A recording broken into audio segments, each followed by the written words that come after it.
save yourself rich. You have to build. Things have to build on top of each other. You're not going to get there by saving. So we have to remember to forget that, right? I'm offering you brand new context. I'm offering you brand new information. You have to understand the type of investments that they encourage the average man to get are just savings accounts that work for other people, right? Mutual funds. Let's tackle mutual funds. I want to apologize for the stream. I know it's going in and out, guys. There seems to be some issues with the platform today. It looks like, I know I've had a couple of people like it, but it's only showing one like. So if you're looking up here and you're only seeing like one like on the screen or wherever your likes show up when you're watching, it's in part that the system is going in and out. So I apologize if that's impacting what you guys are seeing on your part. But here's the thing. When you talk about doing things in a way that is going to change your future, you have to forget your old way of thinking, right? So it starts with this: go to school, get good grades, go to college, graduate, get a good job. Hey, people who get grades, the higher grades, on average, people with bachelor degrees make more money than people who don't have bachelor degrees. And people with associate degrees make more money than people who only have, high school. There was a show that was modeled after a person in real life. I think the show is called Suits or something, where some guy lied about what schools he went to, right? He said he went to this college and that college, and word came out he didn't. Well, he was modeled after an actual politician who had put on his resume that he had gone to all of these different colleges. He's gotten all of these different degrees. He had a bachelor's degree and a master's degree, and no one checked. Everyone just looked at the paperwork and he says, well, what's your highest level of education? I had a bachelor's degree. Where did you graduate from? I graduated from Indiana West Flank Bank. Like nobody's going back and checking it. People are looking at it, and then it's like, okay, well, no one's asking you to bring in your diploma. No one's asking you to come in with your class ring or a letterman's jacket, or where's your school ID from your junior year? No one's asking you any of that information. So people are just throwing it on their application. And then people are like, okay, well, you have a bachelor's degree. Well, we're going to just put you in school. We're going to put you in because you say you have a bachelor's degree. So we're going to put you in place in our company in a leadership position because you said you went to school and now you're 50 years old and clearly you've worked in business for a while. So you have the experience and you say you have the degree, but no one's checking. We have to change, right? We have to change the way we're thinking, and we have to remember to forget.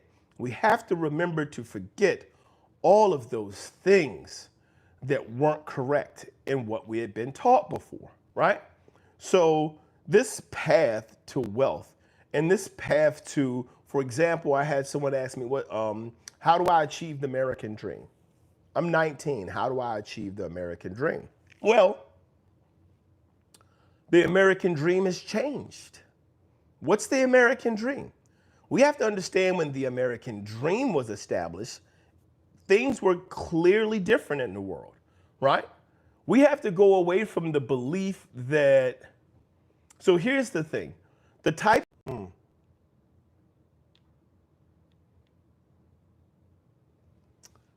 of jobs that were considered to be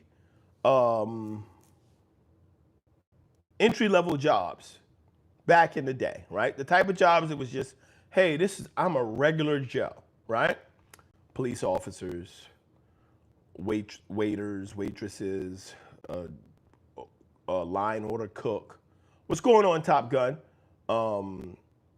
Janitors, building managers, cab drivers, like people who had regular jobs. They could work and they could buy a house. it was possible to work. If you had a job, if you were willing to work 40 hours a week, you would be able to take care of 2.5 kids and buy yourself a house. You just have to be willing to put in the work. Maybe a little side hustle, a little part-time job on the side, bring in a few extra dollars, but you would be able to buy a house. Well, the American dream has changed, right? Nobody on minimum wage is going to buy a house anymore. You may be able to buy like a condo, maybe on minimum wage, small condo in a low enough economy, right? In a town with a low enough cost, you may be able to. But you're not going to work you're not going to work as a fast food manager and buy a house nowadays. You can manage a restaurant and not afford a house. And I'm saying this because the American dream has to change, and we have to change the way we approach it.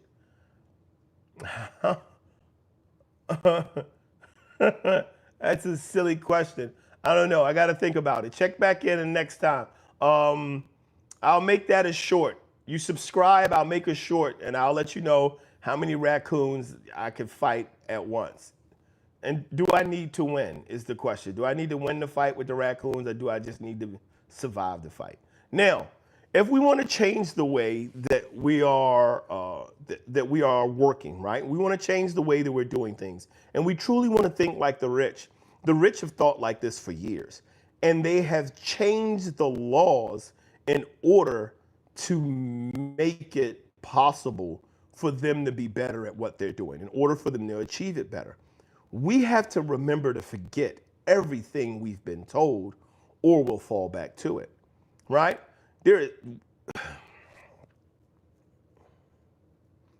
Going back to the personal training I was doing, I had to teach the client that I was working with, you don't need to worry about what your diet's going to be. You need to replace things. You need to replace chicken legs with cauliflower. You need to start replacing things.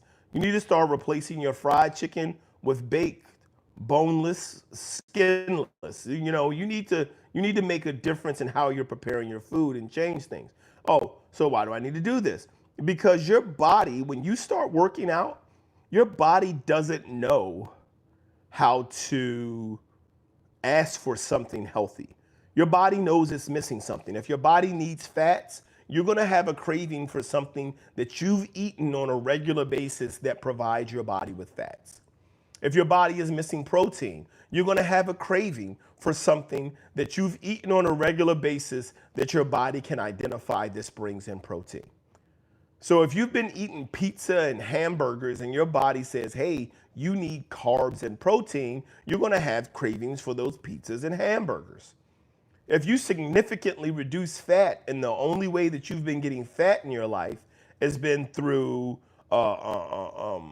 sodas and chicken, then you're going to have a strong urge to drink a Pepsi and pick up some Popeyes, because your body doesn't know how to say, hey, I need fat.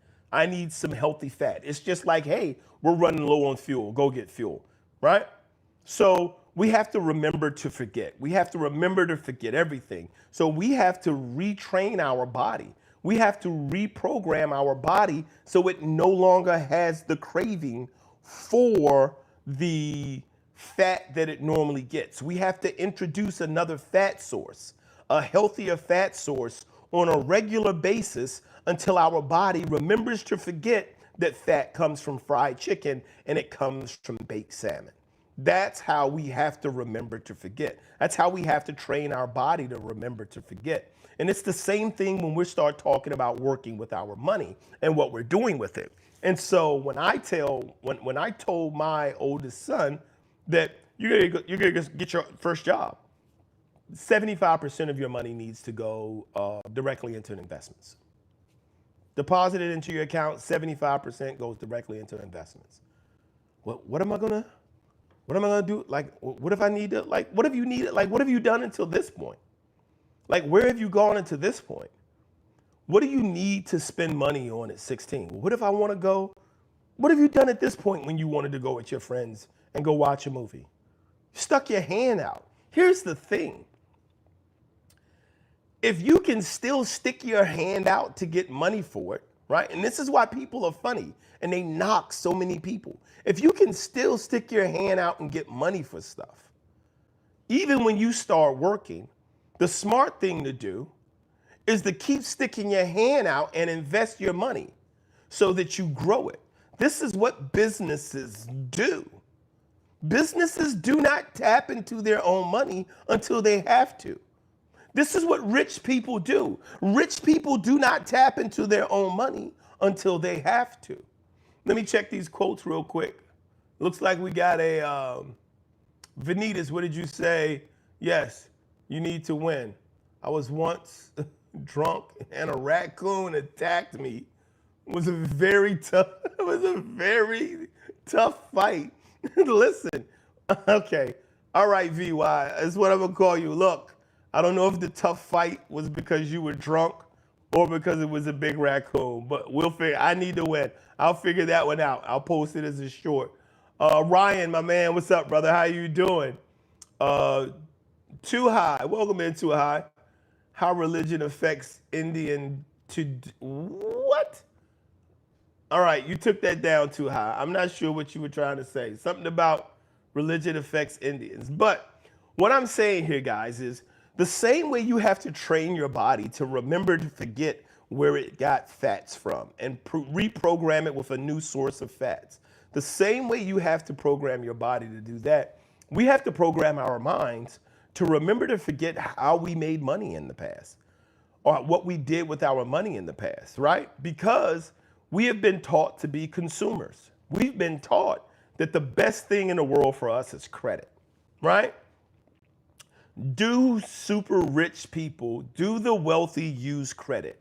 I have 14 people in here right now. I just need one person to let me know whether or not wealthy or rich people care or use their credit score.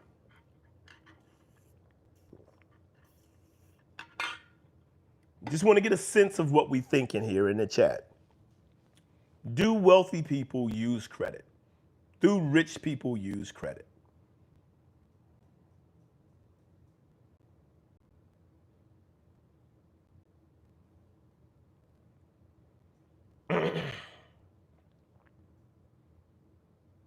And Supernatural Being said no. Supernatural Being, ding, ding, ding, ding, ding, ding. You're correct. Top Gun, you're a little bit off. Thank you for riding with me. But rich people do not use credit. If you know someone who is rich and they are using credit, they are not rich. They may have a lot of money, but they're not rich. They may have a lot of nice things, not rich. Rich is a mindset. Rich people have one primary principle that they work by. OPM. That's the first thing. Other people's money. Use other people's money. And they've taught us that using other people's money is credit. Where they have learned using other people's money is investing. I'll show you how it works. Robert Kiyosaki wrote this book, Rich Dad, Poor Dad. You just said they don't use their own money. They don't. They don't use their own money. I'm going to walk you through it. Stay with me. So Robert Kiyosaki says he has these quadrants that you make money in. And he says one of the things he found out is that that there's good credit and bad credit, right? So there isn't. There is credit and there's leverage.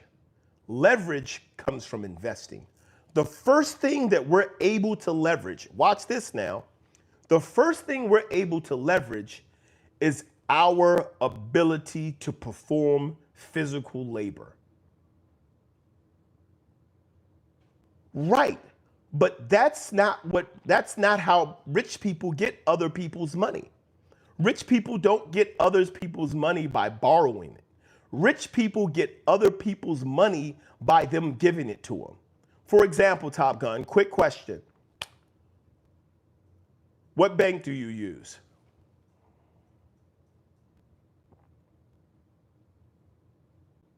Let me know what bank you use, Top Gun.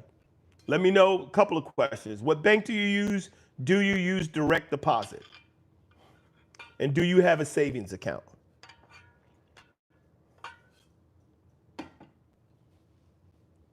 Got you, US Bank.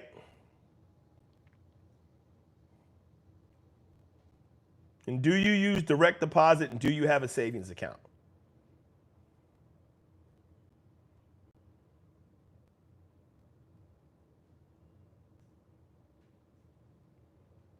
Yes to both. Okay. Now, when you put your money in there, this is what crypto is based off of. This is why people couldn't understand it at first.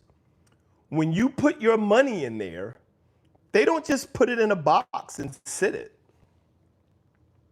That's not how it works. What rich people do is you put your money in a bank and they invest it. You put money in a bank, they loan your money to your neighbor. You put $1,000 in the bank, they take $750 and give it to your neighbor for a credit card. And then they charge your neighbor 24% on anything he purchases with that credit card. Right, I'm back. I'm sorry about that. My network keeps getting stuck. So every time you use your debit card to buy something, the place where you go with your debit card says, hey, this man says he has $750 in his account. Does it? And your bank just says, yeah, we'll cover it. We got you. Don't worry about it. This is an agreement. No money actually changes hands. There's nobody who walks in there and gives anybody $30. If you take cash out, and here's the real trick.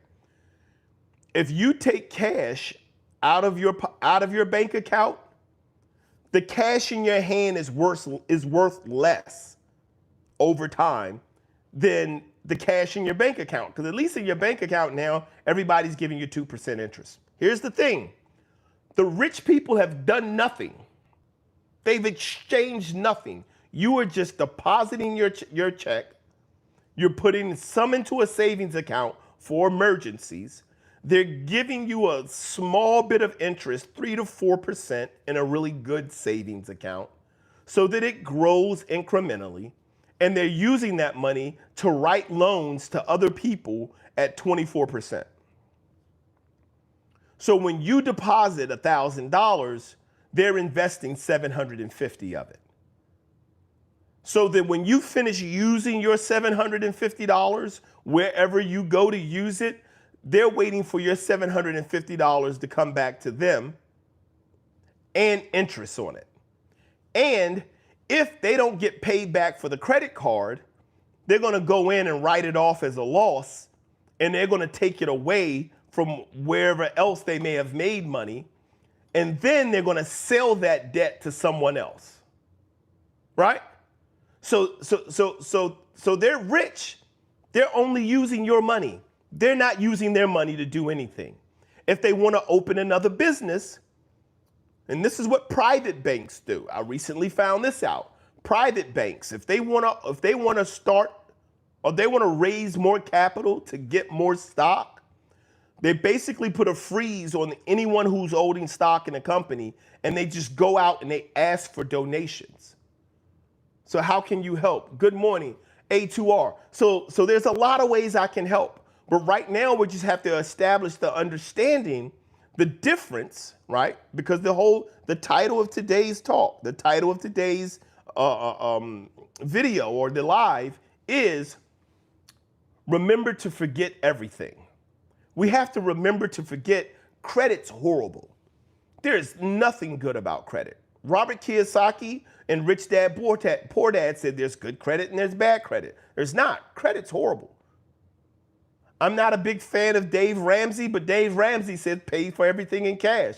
That doesn't make sense, because if you pay for everything in cash and all you have to exchange for money All you have to exchange in order to get money is yourself. And the lowest form of making money is physical labor, because you have a limited amount of time that you can work.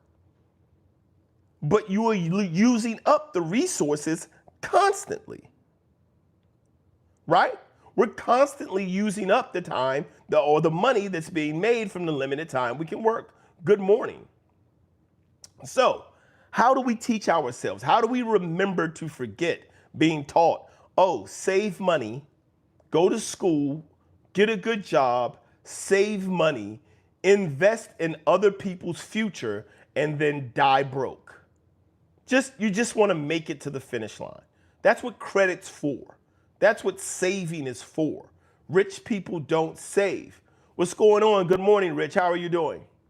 So what they do is they invest and they leverage. They don't use credit. OPM has a lot of ways to make it, right? And so I have a structure to change it. But the first thing that we have to do, people, the first thing we have to do is we have to start breaking these old habits. We have to start breaking away from this old way of thinking that we've been giving that says, hey, this is how your life should work. This is what you should do.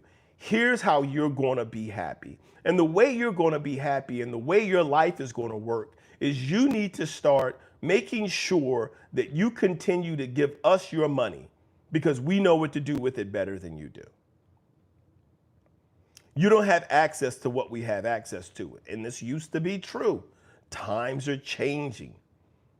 I have Shelby, Aether Shelby, I think that is, been looking to investing now while I'm young. That's an awesome thing to do, Aether. Invest. Now, there are other simple principles to it, right? There are simple things, but we have to have the information to figure it out. So the simple thing that we need to do is we need to start living our life as a business. Here's why most people can't live their life as a business. Businesses are structured and disciplined. They have to be. That's why they have a framework. That's why they have mission statements. That's why they have key performance indicators. That's why they have all of the things that they have in place. They have it because in order for a business to be structured appropriately, in order for a business to work, it must have discipline. Talk to me, Harvey. You're laughing, but you're not saying much. But I can answer a question. If you have any concerns, you can submit them directly. I don't have a problem speaking about it. Yapping about KPIs. Do you know what KPIs are? Do you know what your KPIs are? Right? Because we have a lot of people who have a tendency to say, hey, I have something I disagree with you, but I don't have any thoughts. I'm just going to say words. And I'm here to share. My whole thing is, at this point, is I like the resistance. I like the fact that there is someone in the chat who's challenging the position. Because every time you challenge the position, I'm going to help you get stronger and stronger. My dad's wealthy. Yours want to get milk. What are you talking about? We are not the same. You're not even talking about everything. Right, that's got to be a kid. Okay, Harvey, you said my dad wealthy. What are you, 9? Thank you. Thank you, Harvey, for stopping past.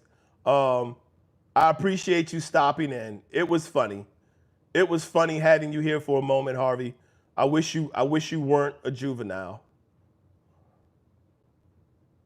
Come on, screen.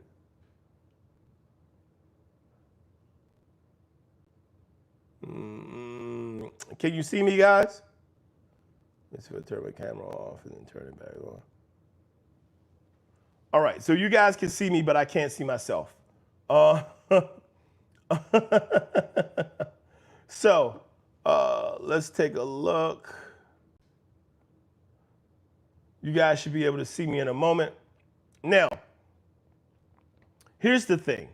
When it comes to learning how to live in a different way, right? When it comes to learning how to use information to get wealthy, we have to be able to apply discipline. It's spelled like that, sweetie. So what do we mean when we say we have to learn to use discipline? What does it mean when we're going through the process of teaching ourselves, reprogramming ourselves to think right. We have to forget, right? This is important. We have to remember to forget everything. How do we arrive here? Well, one of the things we have to do to arrive here is we have to develop the discipline. Discipline is key because businesses use discipline. They have an understanding of how things have to be put in place in the right way in order to achieve a goal. That's the first thing we have to do, is we have to establish discipline and understand it's not about getting rich right now. It's not about being in this moment and acquiring something right now. It's about the future. And we're constantly paying into the future. You cannot save into the future because money and saving money, the value gets less over time.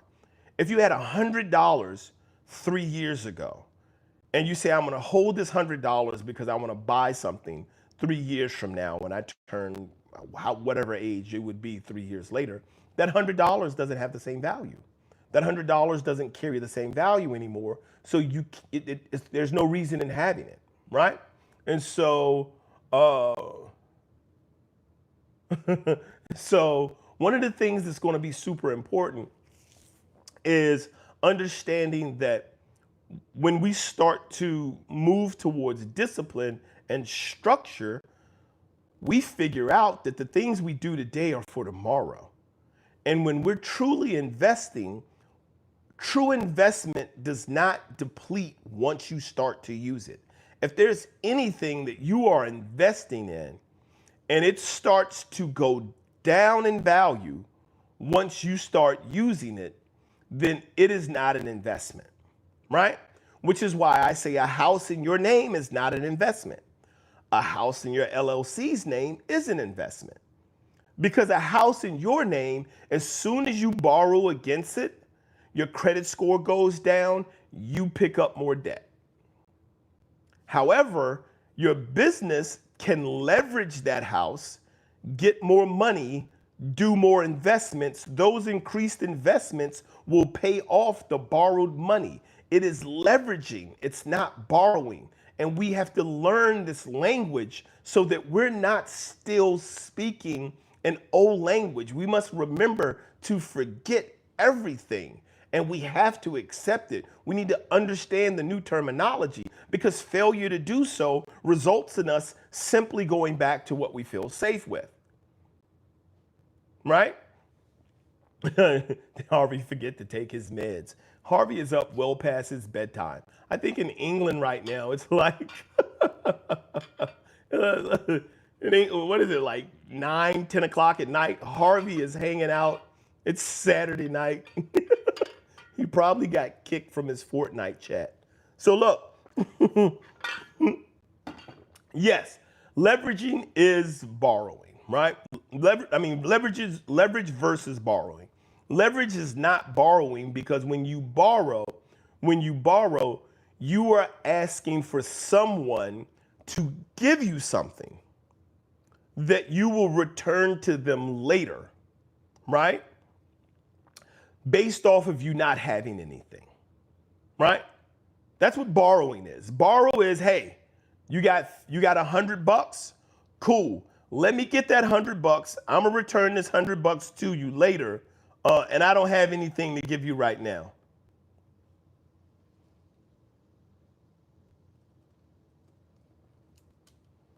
Just a moment, guys.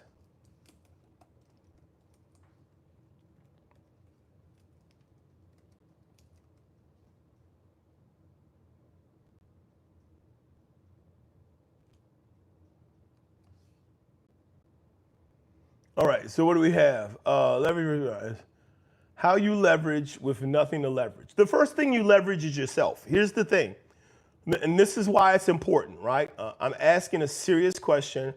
What would you tell someone? So the first thing you leverage is yourself. That's what I was getting back to, right? So your very first leverage, and this is what I mean that we have to figure out the language. The first thing you leverage is yourself. You go into a job and you say, look, I'm willing to exchange my time for some of your money. I'm willing to leverage either my physical capability, my mental capability, my artistic capability, whatever it is. Whether you start the job by cutting grass, whether you go into a job and you fill out an application, whatever it is, the first level of leverage is labor, right? That's the first thing that you leverage. You can go to somebody and give them nothing. You can teach them a lesson. Right now we're talking, right? We're talking right now. If you, Lex, good to see you back. So let's say this is for A2R, right? Let's say you go in and talk to a therapist. You want to sit down, you have a consultation. Once you sit down and have this consultation with the therapist says, okay, well, here's your bill, $50. You talk to them. They leverage their knowledge. That's an exchange. You can go out and talk to somebody on the street, give somebody some advice. You can carry somebody's groceries to their car. They give you a tip. That's the lowest level of leverage, right? So note, labor is the first thing you can leverage. Exactly. Your talents. You want to call them your talents in any way, right? Be it physical, mental, artistic, whatever it is, the first leverage you have available to you is your talents, right? Your labor, okay? So now, that's the first thing. When you get money in exchange for that, when someone gives you money in exchange for that, we normally in turn take that money and we say, I am going to use my money. Now, it was other people's money, but we have it. We have other people's money now in our possession. I'm going to take their money, which is now my money, and I'm going to pay for my life. I'm going to get me a sandwich. I'm going to get me a drink. I'm going to pay my rent. I'm going to pay for those things, right? And so now I go out and I say, well, I need a place to live, right? Now, this is the difference between debt and credit, right? See, that's where I be messing up. Step number 2. Right, that's the part, right? That's the part. Because there are certain things we need, like we need to get back and forth to the job. I be buying the wrong things. We're consumers, right? So here in the United States, by and large, we're consumers. So I need a place to live. I need to pay for utilities. I can't walk around naked. I need clothes. That's fine. Exchanging our talents for the currency to care for ourselves is cool. And businesses have those same things. They have to pay for office space. They have to pay for utilities. If it's a fast food service, they have to pay for apparel for their. They make that margin, right? Every time they make that little bit of margin, they invest it. Whether it's finding new steaks, cheaper ways to make meat, opening up new locations, whatever it is, that money gets invested. Zero, if you talk to anyone who says they are wealthy, right? Anyone who says they're rich, right? First and foremost, rich people don't go around saying, hey, I'm rich. But anyone who says they're rich and you ask them, right, about how they manage their money, a truly rich in the mind person, a rich person in the mind, does not borrow money and they do not save money. They don't. Now, there's a separation of every wealthy person. So, all right, so I'll say it again. All right, I'll say it again. I'm sorry, the phone keeps messing up. Any rich person in their mind will not have saving. They don't save money, right? And they don't borrow money, right? Audio is tripping. I want to hear. All right, did you hear me that time, right? So the reason it's important, right? The reason it's important is because if you're rich in your mind, they don't save, they don't borrow, right? They leverage and they invest, right? You mean who rich people or what rich people? Yes, you have to be rich. It It has to be a mindset. It's not about what's in your pocket, right? And this is where people get it wrong. They walk around and they're like, man, I make $180,000 a year. I'm in a millionaire tax bracket. You think like you're on welfare, like you live like you're on welfare. I make $12,000 a month, right? You make $12,000 a month. You are living off of 15. You are still $3,000 in debt. I got a 401k. Yeah, when you retire, you're going to deplete it. You're going to die broke. Right? You have to be rich in the mind. You have to have a rich mindset. The primary rich mindset, other people's money, don't borrow, don't save. Because saved money loses value. There are people who are so rich. This is where venture capitalists come from. If you ever heard of a venture capitalist, right?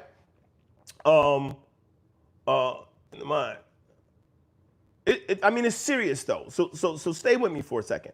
Venture capitalists are essentially people who are sitting around and they're like, I have invested so much of my money in so many places, and I am so diversified with my money, I have to find something else to invest in it. Right? This is why they were like, oh, well, why don't they give their money to somebody that doesn't have a return? I could give it to the homeless, but it's not going to come back. And the mindset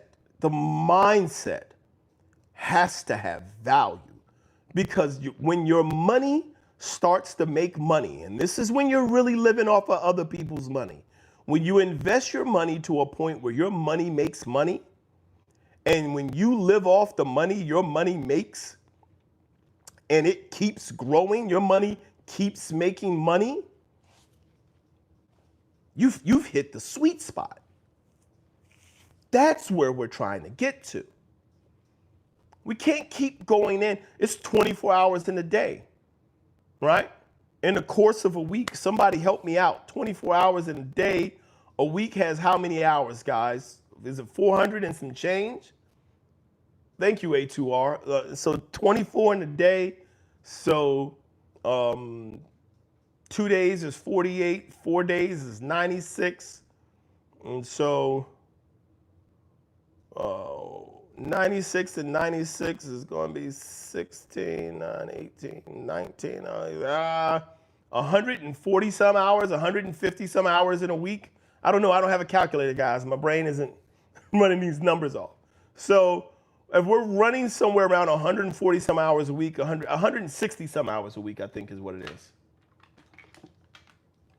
Give me a second, because now my brain's not going to let me go until I figure it out. 168. It's 168 hours in a week. We work for 40 of them. How many hours in a week, right? You brave. You doing in the head math on live. Thank you, A2R. Listen, man, I'm trying to, dude, that math, my math was not mathing. So it's 168 hours in a week, right? So if you have 168 hours in a week, and that was hella sad. I reached over and grabbed the calculator. Mark, listen, Matt, don't judge me, Matt. Don't do that, man. Don't put me down. So here's the thing. So we have this specific amount of time that's in the course of a week, right? We have it. How much of this time does our life consume money? How much time in the course of a week, the 168 hours in a week, how many of those hours is our life using the money we make from the 40 hours that we work? If someone could just let me know in the chat. Give me a rough number. It's 168 hours in a week. About how many hours is the life that we live consuming parts of the money we get in exchange for our labor?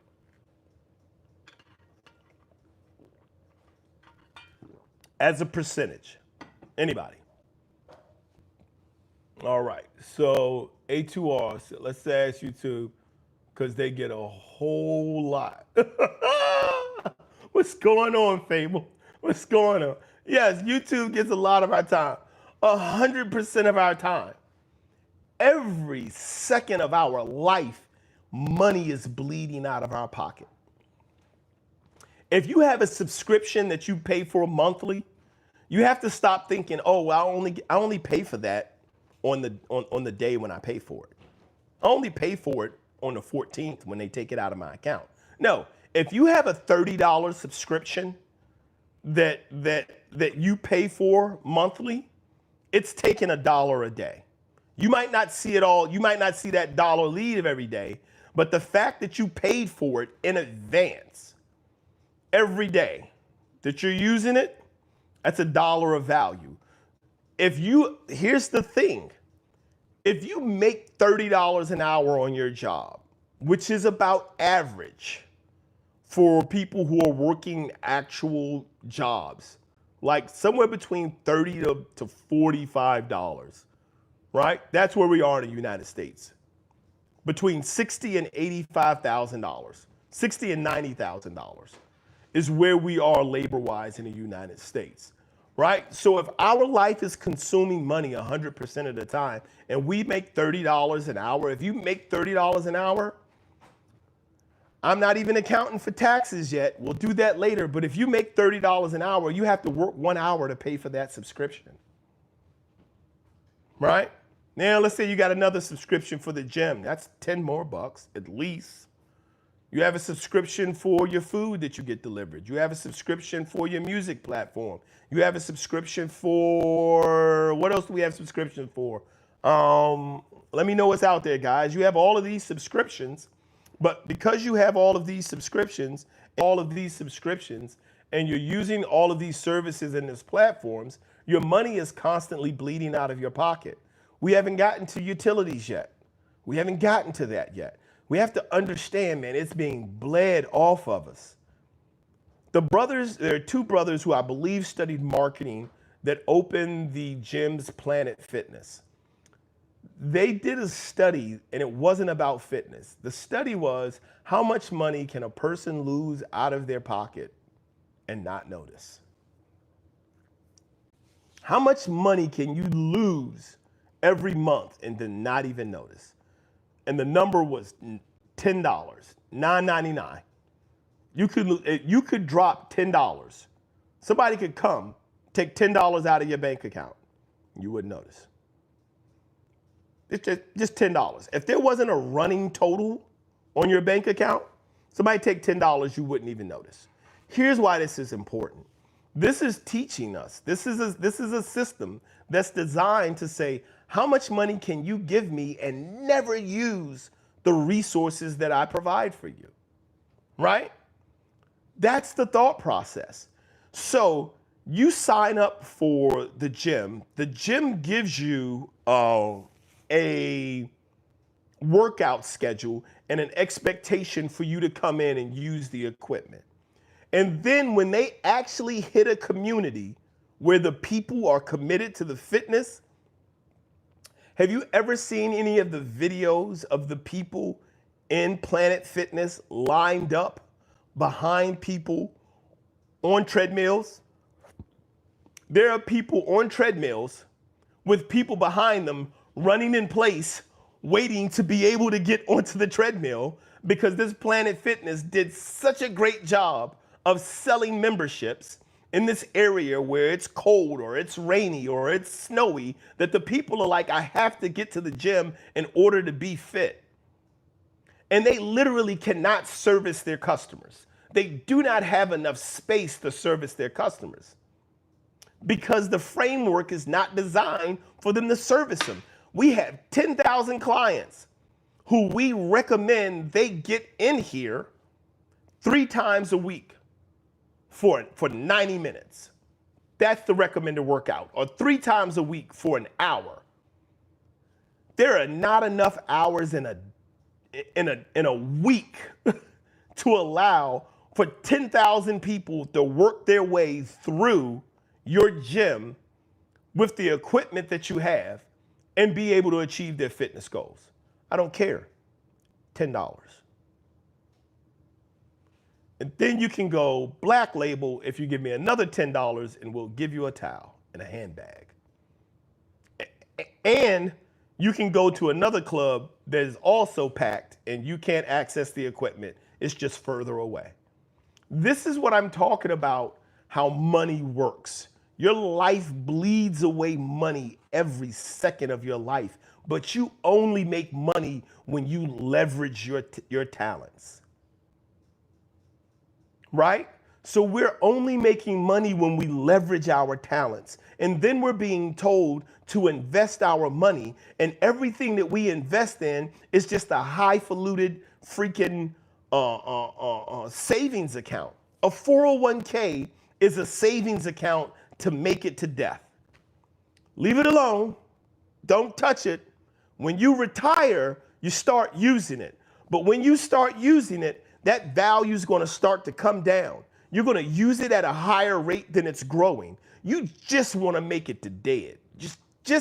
Just make it to dead.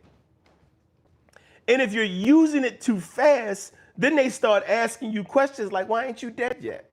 Like, hold on. You're using this money and you ain't dying yet.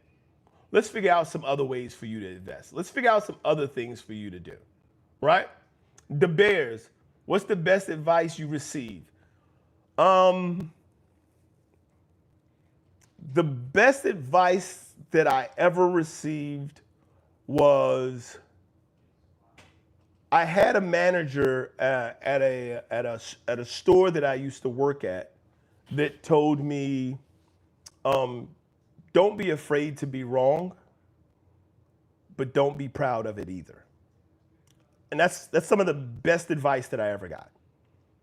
Because, so I'm working here and I'm moving up, and this is many years ago. This is early on in my career. And I was really hesitant to do things. I was very, very hesitant to speak up and try things and think in a different way, right? I was hesitant to do it because I didn't want to be wrong. I'm like, I can't make a mistake, right? And so he told me, listen, don't be afraid to be wrong. And then I was thinking about it. We were having a conversation and I'm like, well, you know, if I do this and I do that, he was like, don't be afraid to be wrong. And the reason you don't want to be afraid to be wrong is because even if you are wrong, like even if you are wrong, you still should be learning something from that process. But he also told me, don't be proud of it either, right? And that's interesting because I didn't think that there was a way to be proud of being wrong. And he gave me that advice, and I'm glad I had it, because years later, I would do things and I would be wrong. And then I sensed the moment when I became proud of being wrong. I would say and do things and people would be like, no, that's wrong.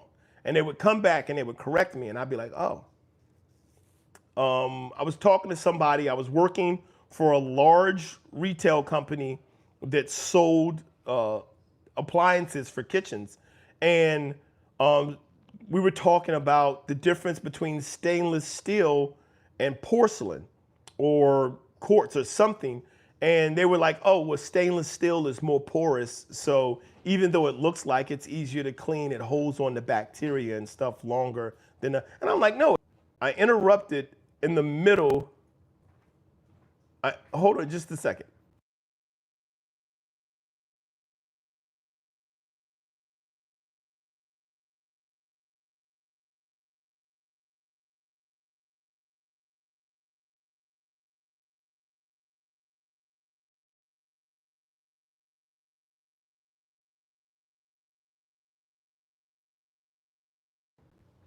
Thank you for your patience, guys. I had to take care of that real quick. Just needed some information. So one of the things that's going to be important, right? One of the things that I had to learn in that process, and thank you for the question, by the way, DeBears. The second best piece of information I received, DeBears, was never be a Bears fan. Somebody told me that too. They were like, never be a fan of the Bears. There's nothing good going to come into your life from that. So I don't even know if you're still on there, but you see what I'm wearing, right? You see this star. You see this star, the Bears. But yeah, I saw the point in my future where I started to actually become proud of it. I was like, oh well, it's no problem. Like I learned, and I'm like, and it's like, well, no, don't be afraid to be wrong, but don't be dumb. Don't be afraid to be wrong, but don't be proud of it. So that's something that I had to learn. So thank you for the question. And so when we look at the focus of everything that we're working on and what we're doing, one moment again.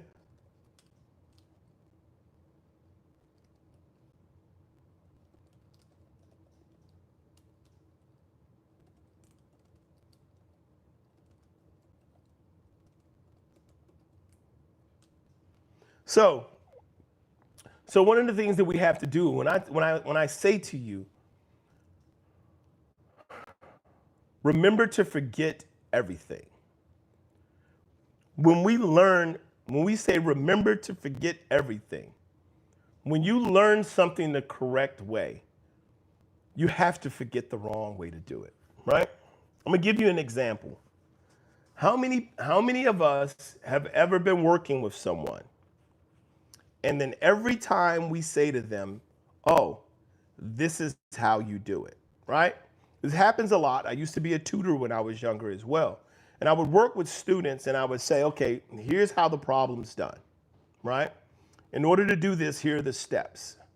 And then they would stop and say, oh, I thought, and then they would start to explain what they did wrong. And I would listen. I'm like, yeah, but this is what needs to be done. And then I would see them reproduce that same error, right? They would reproduce that same error. And so when they reproduce that error, the question becomes, how are you reproducing this error? How are you making this mistake again? Well, it's because they are still remembering how they did it the wrong way. And it's funny because you're like, well, no, you just have to learn the right way. It's not just about learning the right way. It's not just about learning the right thing to do. We literally must remember to forget the wrong way we did it. Because as long as we can remember and recall the wrong way it was done, it'll pop up. So when I was working in food service, they have this specific way that you're supposed to make the sandwiches. And the reason there's a specific way is because they've done some science. Somebody sitting somewhere says the pickles need to go on first and it keeps the sandwich moist, and the cheese needs to go on at this time, and the burger must be kept so that it melts and the sandwich doesn't taste cold. There's a whole science to it, Here's the thing. When you go in, they teach you, this is how you do it, right? And they teach you how to do it to make sure it's uniform. More than it being about this is the only way to do it, it's about ensuring no matter which one of these locations you go to, you're going to have the same experience with your food, right? So people get to doing it. They figure out how to do it. They add some shortcuts. Over some time, they develop a degree of efficiency that allows them to make it faster, able to make more than they should at one time, like just different things. And ultimately, it supports the customer. The customer's getting their product. I was about to say high quality product, but the customer's receiving their product in a satisfactory manner in a satisfactory period of time. Now, we've all been to a burger joint where there's somebody back there on the board who's been making these things for the last few years, right? Who's been back there doing it, and they know how to do it well. And then when we go there to get something to eat. We can see that thing slides down the chute. Burger comes down. You be like, yo, whoever back there is hitting it. They know what it is. And then we've also gone and the food come out. It come out just as fast, but it's not wrapped. The toppings are sliding off, and you're like, dude, what happened right here? Well, what happened is that person who's been doing it for years taught somebody new how to do it, but he taught them based on how he does it. or how she does it. Taught them this is what I do. And that person can't reproduce what you do. They don't have that level of skill yet, right? Which is why they're taught to do it the way they're taught to do it in the first place. So now you have these bad habits for making this burger that have to be untaught so you can learn how to make the burger correctly versus learning it correctly and moving forward. That's the same thing with the way we've been taught how to treat and handle money, how to approach our life. The belief that credit is a good thing. Credit is not a good thing for a consumer. It is not. It's not a good thing. Here's the one thing where credit is good. And credit card companies have started to change because people are on large starting to become more knowledgeable and less consumed with consuming, right? As a nation, we're growing a little bit in that space. So what do credit cards give you to get you to come back and use them? Can anybody let me know what's the incentive? What's the incentive for getting credit cards now? What do credit cards give you for you to get them, for you to use them? Thank you, Singh. And take a moment, guys. See if anyone in here knows what do credit cards give you specifically in order to get you to come get it and to use it? What do they give you?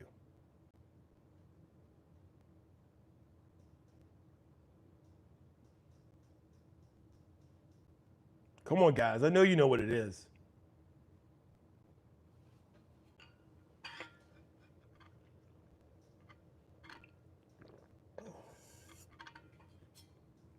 Bam. Thank you. Vance, thanks for being there for me. Cash back. What do credit cards give you in order to get you to come back and to use their cards? They give you cash back. Why? Because when you use their card, you're giving them money to invest. And they are in turn saying, hey, we invested this money that you used, and we're gonna let you get a little bit of it back. Let me see, we have Mercy Moment said, if you want to become a trillion, and now my bro, buy a stress management course and go for a travel around the world a bit. Awaz, what? Crying, I am the situation than you. Okay, Mercy, I have no idea what you're trying to say. Hey, I understand you got to go, A2R. Thank you for being here, man. It was great, always great having you a part of the conversation.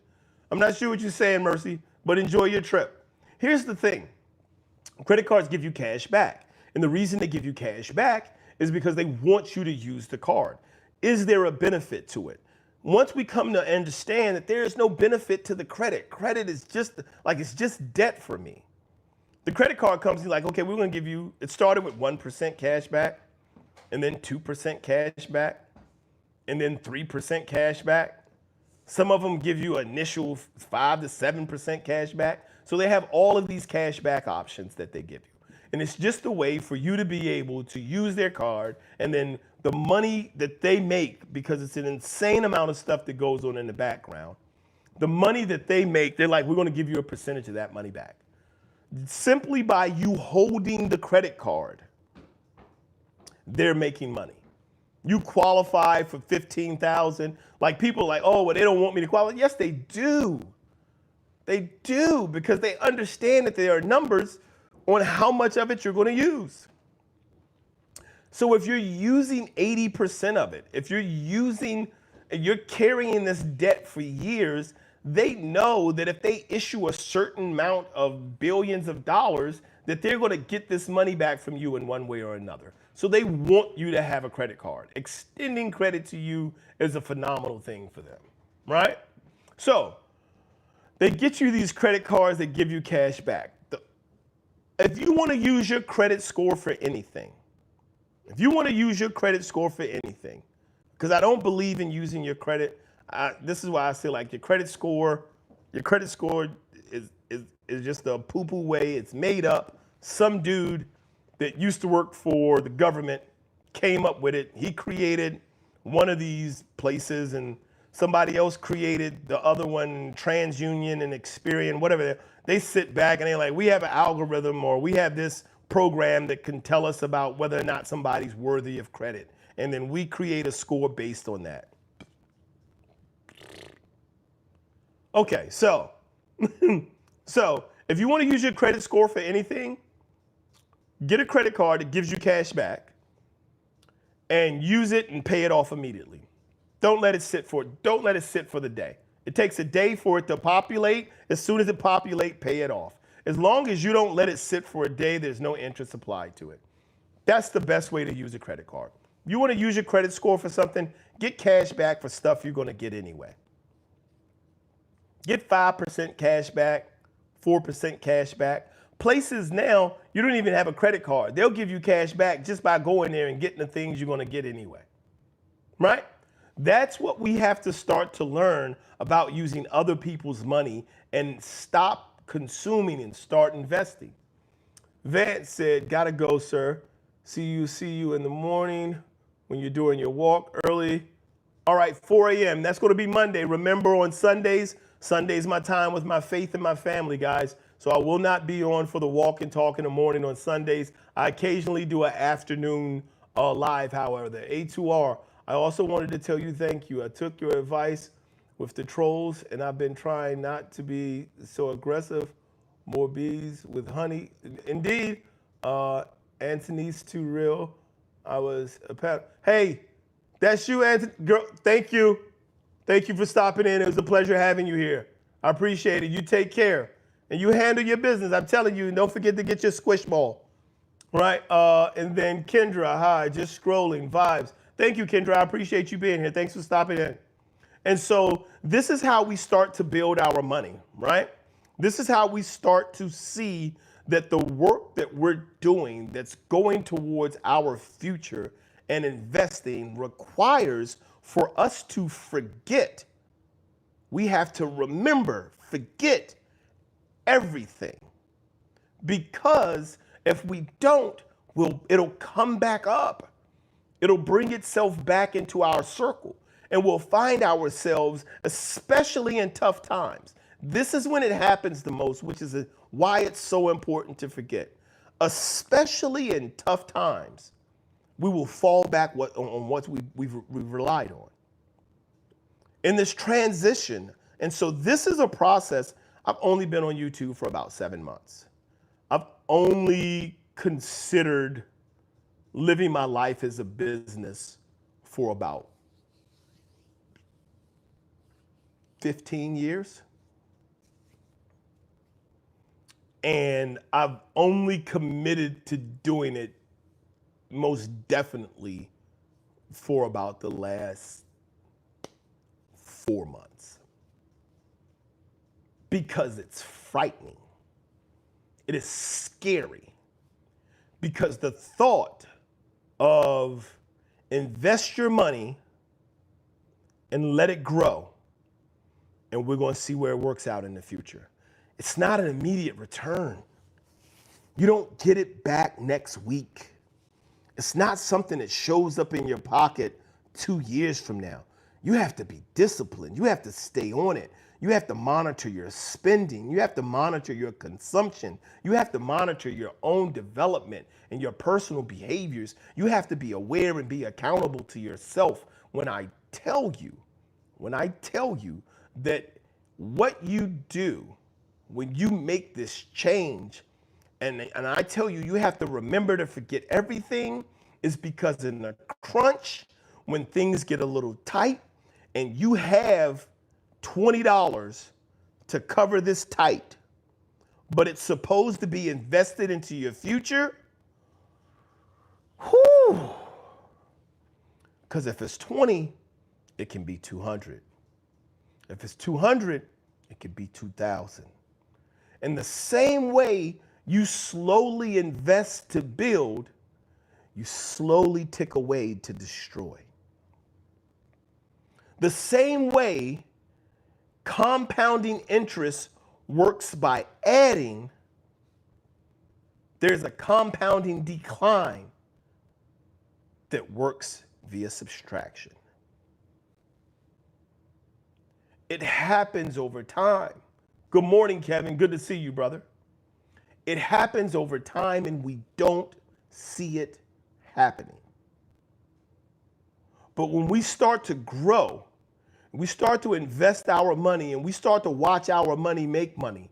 And it makes a little bit of money at first, and then it makes a little bit more, and we keep putting money on top of it. And then we leverage that money and we say, hey, you're holding $40,000 of my money.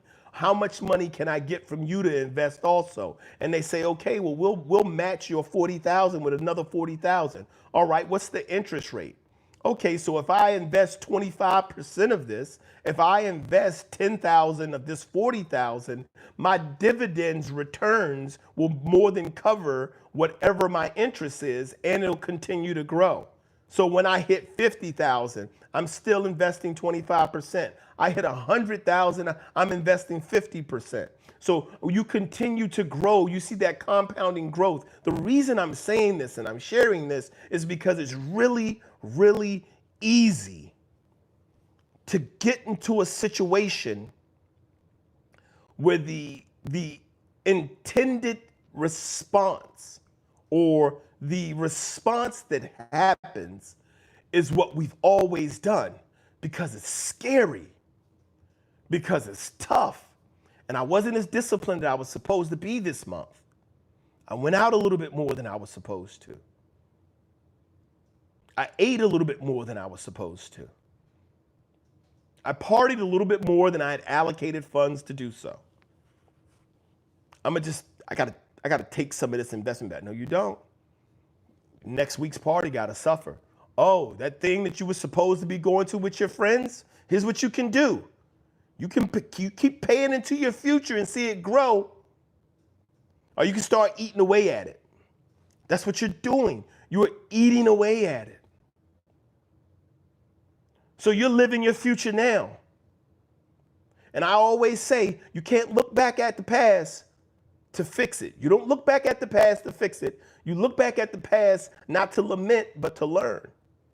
Not to say, man, I wish I hadn't done, but to say, hey, I remember when I did. So I remember 5 years ago, and this is where everybody is right now. How can I make money right now? How do I get rich right now? Same way you could have got rich 5 years ago. Exact same thing. Exact same thing. You do the work you were supposed to do then, now, and then let's talk 5 years from now. If you didn't make your money with your COVID checks, if you got your COVID checks and you went out and you got new TVs and you got Louis Vuitton belts and you got good kicks, you took your $2,000 and you ate out all week. You got new kicks.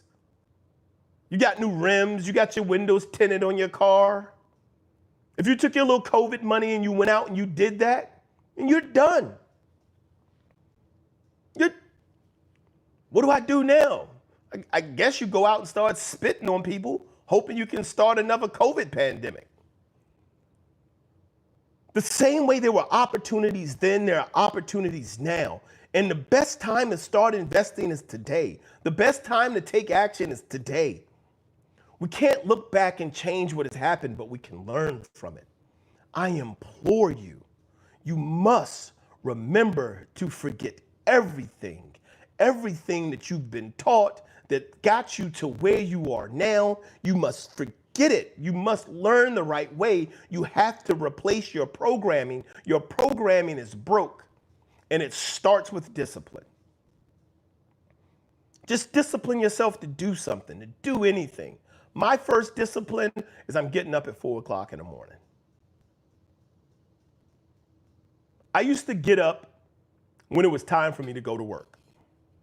That's when I would wake up.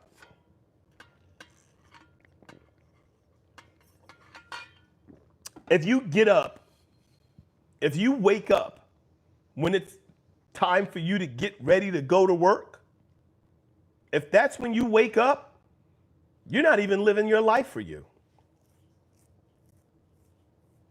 That's not even your life. That life belongs to the company. If that's how you decide what time you're going to wake up, is by what time you're scheduled to go to work, that's not your life. That's your job's life. You don't like it?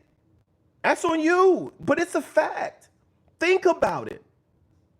When you have to be at work at 8 o'clock, you get up at 6. You hate every moment of it. You mad about it. But you get up at 6 because somebody else told you you need to be here at 8. Or maybe you hit the snooze button until 7:15, knowing you got to be there at 8. And then you rush and you curse everybody out on the subway and cuss everybody out on the highway because you slept in an extra hour. You took that extra hour of your time and decided to lay down. Then you get to work late talking about the lights, the traffic. I hate the way people drive in this city. Like it's their fault. That's your life. And then when you don't have to work, you sleep till noon. You don't even get up. You don't get up and do anything because it's not important to you. The first step to taking control of your life is make it yours. You live to go to work. You work to pay to be able to have some place to stay. And then you say, I enjoy my time. I have a good time. I'm just getting the bag. I'm just spending money. No. You're waiting to die. I got a 401k. I invest. You are waiting to die. You're slowly working yourself towards death. Well, at least I'm enjoying the trip. No, you're not. You hate commuting. You don't like your job. You don't like going to work. You don't know the things. You don't know about the things you don't know about. You don't know that there are places you want to go because you don't know those places exist.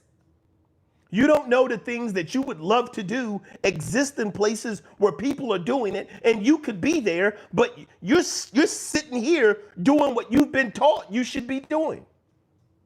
It has to change with our behaviors. It has to change between our ears. We have to get our mind right. We have to understand that the actions for today pay into tomorrow. We need to live with discipline. We need to take control of our behaviors. We need to take accountability and awareness of our behaviors and who we are to us.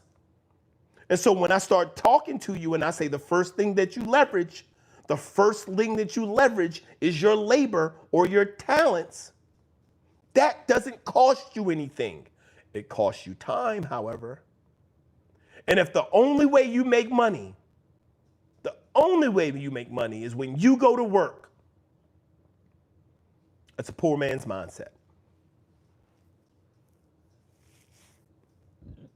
That's a poor man's mindset. If you stop making money the moment you punch out the clock, that's a poor man's mindset. You don't think like them, you actually like it. I'm not sure what that means.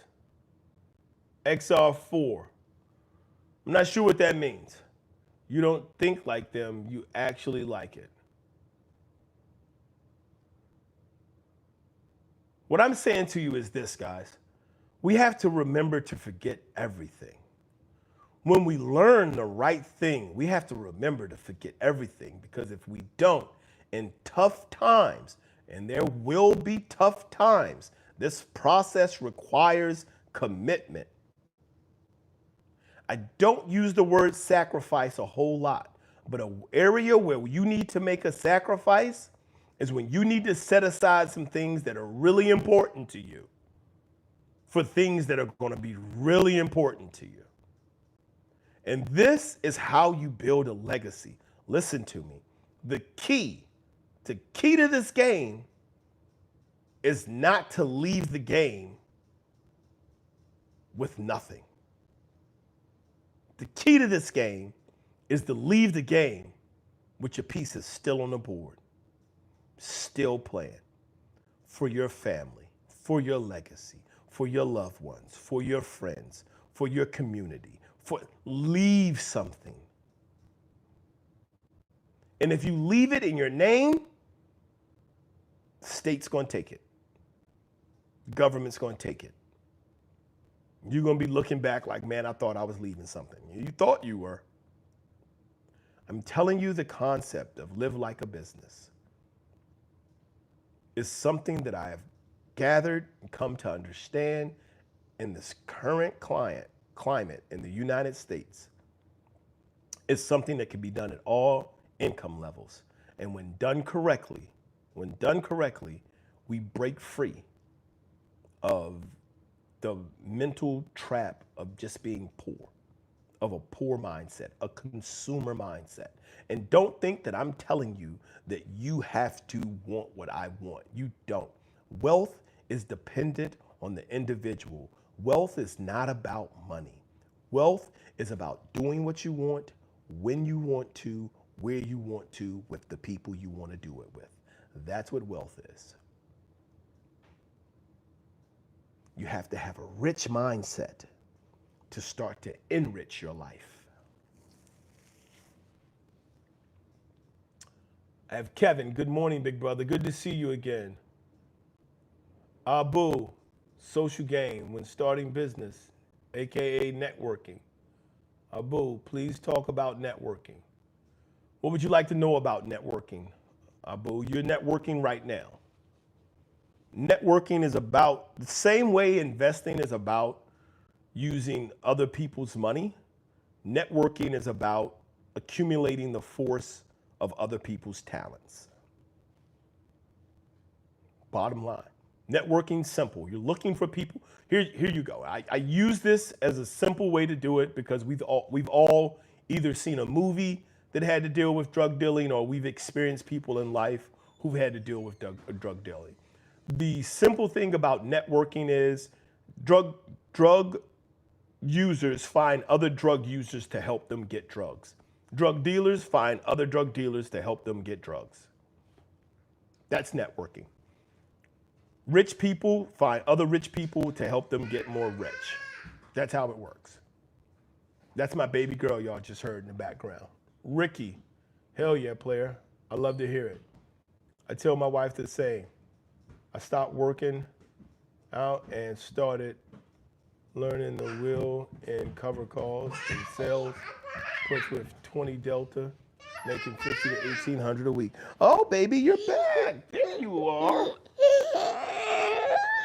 Hey, my babies were outside playing this morning. Say hi. I want an orange. You want an orange? Yes. Okay, you gonna have Sissy get you an orange? Hold on. Hold on just a moment, guys. Hold on just a sec. No, orange. I want an orange. All right, go get an orange and get a drink of water for daddy. That's my youngest daughter. Ricky says, now I teach people how to trade and learn the basics. Are you recommending utilizing mutual funds? I am not.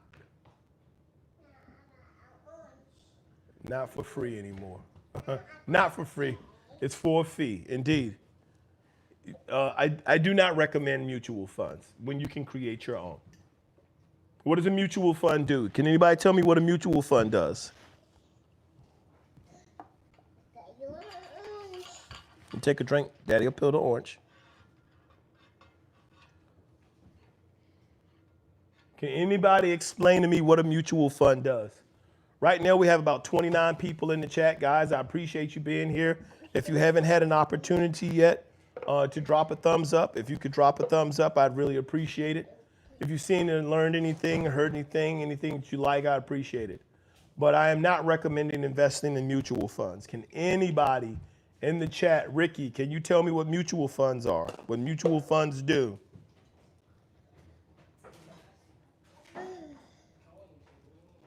I'm recommending a lifestyle switch. Can anybody tell me how a mutual fund works? I know is a proof of money put together. Is a pool of money put together. Yes, it's a pool of money put together. That is what a mutual fund is. What does that pool of money do? When they have a pool of money put together, what do they do with it?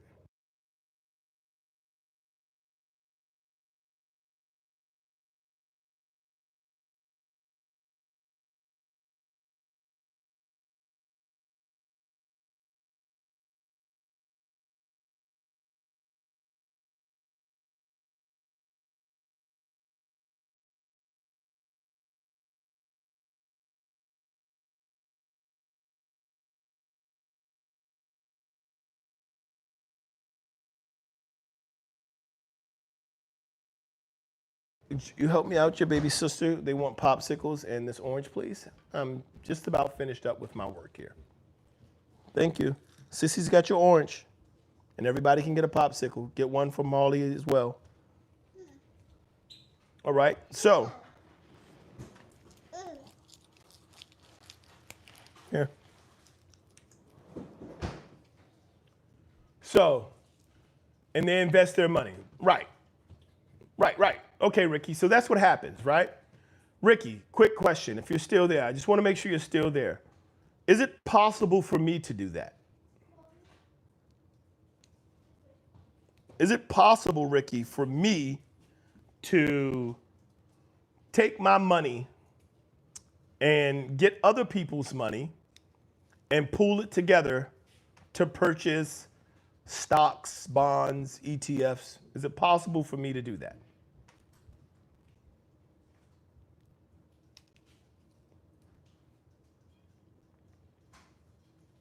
Stick with us, guys. I wish there was a way for us to be able to set this up so we could both be on at the same time, Ricky. But go ahead. Let me know, is it possible for me to do that? I like ETF. Okay. Is it possible for me, however, to do for myself or for others what a mutual fund does? Kaijay? Yes?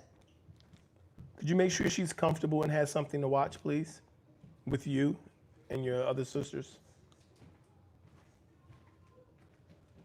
Yes, it is. It's possible for us to do it. Sure. It's possible for us to do it. Here's the thing, and this is my live my life as a business, right? Do that for myself, right? So the reason I don't recommend mutual funds, you can literally start a company, a privately held LLC, whose sole purpose is to purchase stocks and bonds. You can. You can open one. The difference between a mutual fund is a mutual fund has to be structured in a way up under the United States government that states that it's an ongoing entity and it will continue to make and sell shares. Where you can set it up privately, where it has a limited number of shares for the company, you hold those shares, and as you purchase stocks, real estate, and other business endeavors, you grow the value of that during that process. So your company's stock value grows as you grow, right? As you invest more, your company's stock value continues to grow. Your company continues to grow, but you don't have to sell any more shares. The benefit of that is within your company, you can leverage the use of those stocks without having to take on liability for yourself. And that leverage allows for you to purchase real estate and properties for cash, which gives you a discount and has built-in equity, at which point you leverage those properties to get additional cash to purchase additional stocks. Living your life as a business is a way of thinking and growth that is going to absolutely change anyone's approach to their current state of being. It should be a significant change to the way that we work, the way we invest, the way we communicate. How do you see saving money? I see saving money as a bad thing. You give me chill, player. I'm hoping that's a good thing, Ricky. How do you see saving money? I see saving money as a bad thing, Abu. I see saving money as a bad thing. Because you save money, it decreases in value over time. The interest rate that you have on any money that you put in the savings is going to be less than the value that that money depreciates over time. You have to put your money to work. Stock market, year over year return, somewhere between 7 to 10%. When you couple it and this is my living life as a business principle, when you take investing continuously and intelligently into stocks, and you couple that with leveraging the stocks to acquire real estate, require real estate assets with built-in equity, and then leverage that real estate to get more stocks so that you have a higher degree of leverage, it builds on itself. It's circular. You get yourself stocks, you get yourself bonds, you get yourself, and you create your own mutual fund. That's what you do. That's what I did. That's what I'm doing. It's not easy, dude. It's like, there are times like when I tell you depositing your entire check into a bank account that's for a business, and then understanding that that business has to make money to pay for your life. It's a hard thing to do. And dude, it's a hard thing to do. You have to be disciplined, because when you start doing it, that business is not making enough money to pay for your life. And so when you start that business, you're going to have the obligation of paying for your life and paying for your business while it grows, until that business is big enough to start consuming things in your life. First thing it's probably going to be able to consume is leasing a vehicle versus purchasing, because your business can lease a vehicle and write it off. You're still paying for it, but your business is doing the lease. You pay your business writes off the cost of this vehicle for doing business, and you get that money back. That's probably the first thing that you'll put into it, and you continue to invest in it. Then you'll probably move the house. Little things like phone bills, cable, internet, move all of that when you move the house. When you sell your house to your business. When your business is big enough for you to leverage your stock to pay off the remaining balance of your loan with the bank, sell your house to your business at that cost, at the cost of your payoff. And you want to try to do it before to kill as much interest as possible. But when your business can do that, you purchase your house at the payoff amount, and you still stay in it. You're still going to have property tax, you're going to have maintenance. Those are your things, but you no longer have a loan from a bank. And then your business is going to take this asset. Your house is not an asset in your name. It's a liability. It is a liability. It's not an asset. A bank could come to you and take your house from you. A bank could come back to you, and the banks are not in the business of running real estate. They do a horrible job at it. Banks don't want your house. But if you default on your loan, they'll come after you. If your business defaults on the loan and it has other securities, they'll work something out. They'll be like, hey, man, listen. And here's the thing. I don't know if anyone remembers. Of course you do. We remember too big to fail. If your company is too big to fail, if you know a company, or you can remember any of the companies that received bailout money because they were too big to fail, if you don't have stock in those companies yet, if you don't have stock in JP Morgan literally went to the United States and was like, yo, yeah, we messed up. You know, over the last 12 years, when people kept saying, this can't last, and we were like, sure it can. You know, when we were writing loans and you guys were like, hey, this loan don't look right, and we were like, don't worry about it. You guys were right. You guys were right. We messed up. But what you gonna do? We get it. Hundreds of billions of dollars. People have lost their houses. People don't have a place to stay. People have lost their life savings. I get it. Things went bad. But we're too big to fail. So forgive us and give us money so we can go buy these houses back. Right. If you didn't buy stock in that company immediately, I got myself a handful. I'm trying to get more.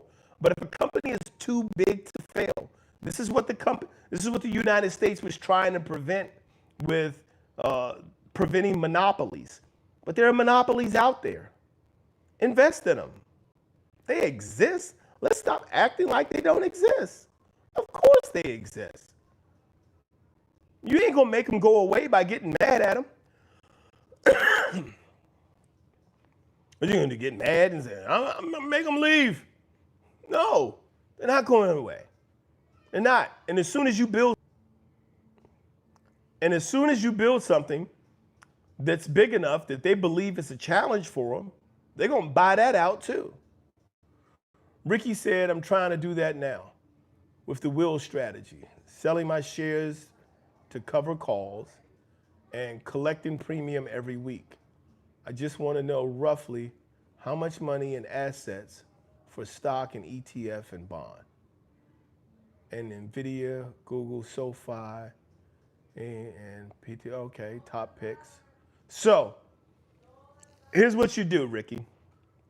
You're working your options game, right? And so you're doing calls and puts, and then you're looking to generate your profits through the swap, right? So that's your job. That's what you're doing for work. You have to sit there to make sure I'm gonna make sure I'm right with this. You sit down and you do that work, right? Right, Ricky? Like you have to make calls, you have to move things around, you have to take actions, you have to stop and spend time doing that. Now, you should be getting a pretty good return, and now you're teaching people, right? But right now you're still in the first level. You're still in the first level of making money, right? You're still in the first level of leverage. Right now, you're still leveraging your time to make money. And what you do for trading and what you do for training, you're still leveraging your time to make money, right? Do you have to buy more property and real estate? You do, but it doesn't have to be a huge amount. So hear what I'm saying with you right now. This is the thing that I think is important for you right now, is you need to separate what you do for work and what your business is going to do. When I say live your life as a business, now you're basically living a business. You're living a business structure. You're teaching people and you're doing this work with stocks and securities and ETFs, right? What I'm telling you is create a whole separate company that you don't work for. It's just a whole separate company. Yep, you move money around. You're going to create a whole separate company and you're going to put what you have available, right? I usually, if you want to grow it really fast, you're going to need about $300,000 in it. If you start with $100,000 in it, you can grow it. It's going to take about 5 to 7 years to see a good transition. But if you have about $300,000 available, you can get it to grow really fast. If you just want to start it off and then slowly start to grow the business, you can easily start it with somewhere around $8,000 to $10,000. If you're really young and you want to just take your time and you're just now getting into the marketplace, start it with $2,500. Here's what you want to do. You're already familiar with purchasing stocks and securities. You start your business. Your business's sole purpose is to purchase stocks and real estate, right? You find the top 20 stocks out there over the last 25 years, whichever ones you want it to be, and you're going to go out, you're going to try to grab yourself maybe 15 to 20 shares of each. You're not looking to go that hard. If you have it, go harder. If you can go hard, go harder. And it's going to snowball. And trust me when I tell you, if you start doing this, right? If you start doing this, you will stop moving money around. If you have the money to do this, right? I'll put it to you like this. If you have $500,000, if you can get $500,000 invested into this thing in the next 9 months, you'll stop doing what you're doing. The way the system works is this. You know what margins are.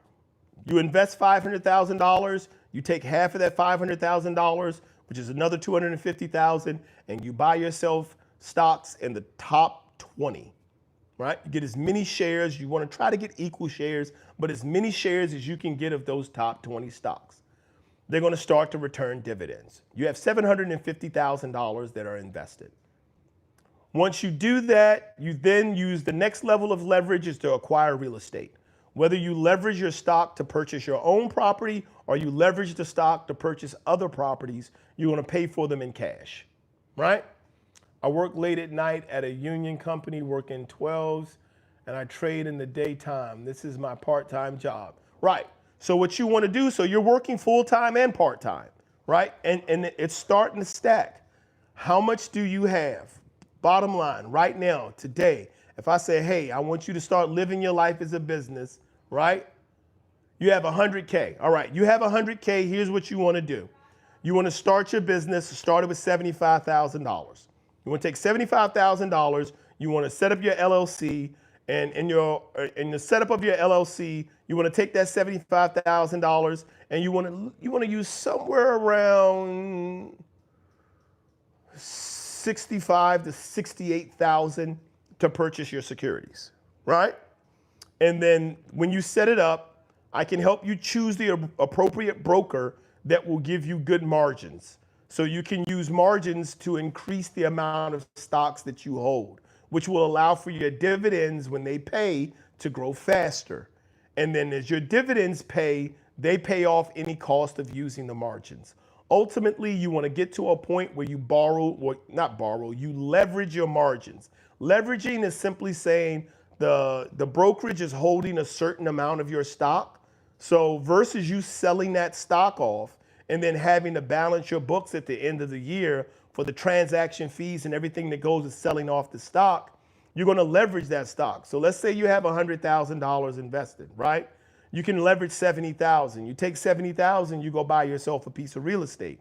You can buy it as a tax lien, you can buy it as a foreclosure. However you do it, you buy it, you own it clear and free and clear. You go to your bank now owns that. You go to the bank, your business now owns that. You go to the bank, you tell the bank, I have this piece of property with a future value of $200,000. I want to borrow 80% against it. So I want to borrow 160. You take $70,000 to pay back your leverage to put it back into your account. So you now have a $200,000 property with a $160,000 note on it through your company, but it's leveraged. It's not borrowed. There's a difference because your company owns the asset. So it's not a liability, it's an asset. You pay off the $70,000 that you borrowed. It's going to leave you with, what did you borrow? 160. So it's going to leave you at about 90,000. You use about 20 or 30,000 to fix the property up. If you want to live in it, and you pay it like you're paying your mortgage. If you want to put somebody else in it, put somebody else in it. And it doesn't matter whether or not it actually gets somebody in it, because any cost associated with having it, your business is going to write off at the end of the year. You take the remaining amount of money over what it costs for you to get your leverage and you put it into your stocks and you buy more stocks. I'm letting you know right now, living your life as a business and using the leverage of stock to capture real estate is one of the biggest ways to do it, because your real estate will grow in value.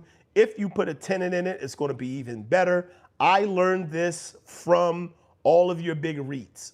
All of your real estate investment trusts do this. Atlanta, right? I remember maybe 3 or 4 years ago, you used to be able to, like, all the rappers moved to Atlanta because you could buy mansions for like $300,000. I live in the Northeast. I live in the DMV.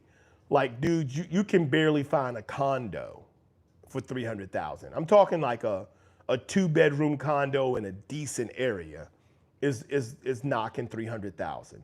They were buying McMansions for $300,000, like huge houses. And so people started to move into the area, but they wanted to move into these new houses.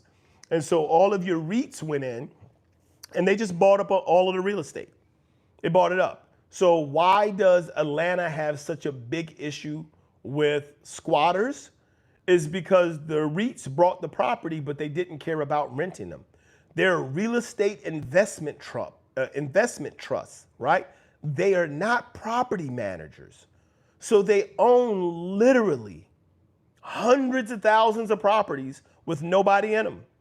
And they keep going to the bank and saying, hey, I own 100,000 properties valued at $200,000 each, and I want to borrow against what their value is.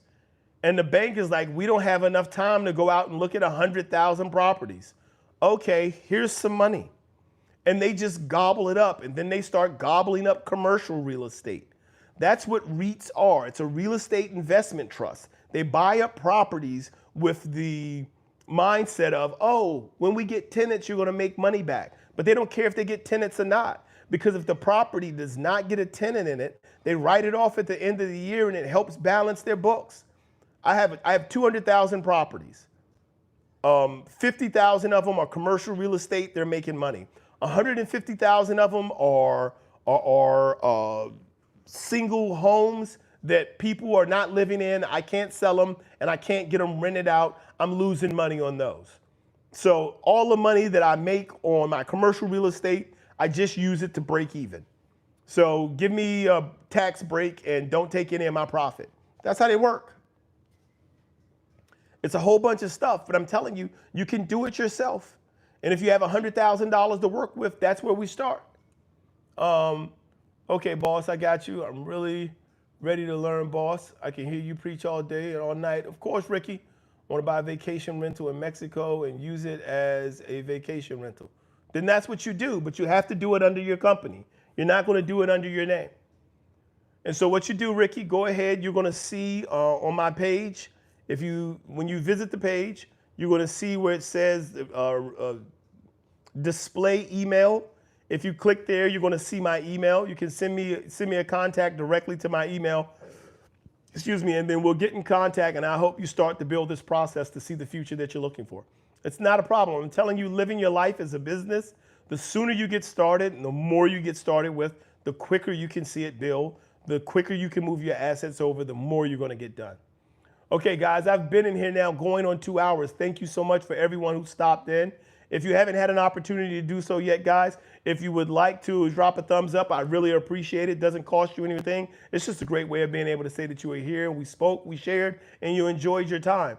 I'm getting ready to get off, guys. Remember, everything that we talk about starts with discipline. Discipline has 4 pillars. It's going to have the first one, which is repetition, which is just showing up. Second one is patience, understanding it's not going to happen overnight. The third one is going to be consistency. For consistency, you need a plan so you can track your growth. And the fourth and final one is perseverance. Perseverance is the thing that's going to work on you and make you be the person you need to be so you can see what you want to see.